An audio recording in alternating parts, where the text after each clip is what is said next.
Hi guys! Sino naman ako, medyo napapraning ako sa laruan na binibili ko. Nakabili ako sa Toy Kingdom, Toy R Us ng Botes 5 na nakakahon. So 199 siya. So ito siya. Tapos meron siya 9 colors. Ang malas ko lang, nakakadalong bin na ako, pero pares green. Yan, green. So gusto ko ngayon maiba. Pinili dito ni Lala, ang aking jowa. Sana ibang kulay. Naman, sana ibang kulay. Bubuksan ko na to. So nakakadalo. Dahil pag to nagpangatlo, titigil na ako. Titigil na ako talaga. So nakasil pa yan. Ano to? Botes 5. Legacy 5. Okay. Yan na. So, sirayin natin.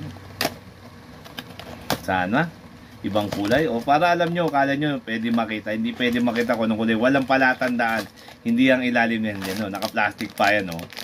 So hindi natin alam kung anong kulay, di ba? Pag ito green, dalawang green na, oh, nakakadalawang bin na ako, balit nakaka 400 na ako, titigil na ako pag tatlong green, pero pag ano, bibili pa ako ulit.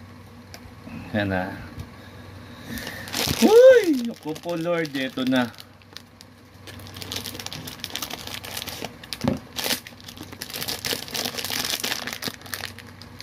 Pinta. Yeah! Naiba rin ang kulay.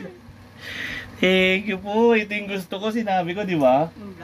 Black at saka maganda yung ito maganda yung black tsaka tong transparent white yata no gray. Ito meron na ito nito. So ito favorite ito, di ba? Nakuha natin yung black. Huy, naku, thank you Lord. So sa mga rare nakuha ko. Lagay natin sa spam. Yan, Botes 5 yan guys. Ito baka putay dito po ko tong hype na to. Hindi joke. Di ba?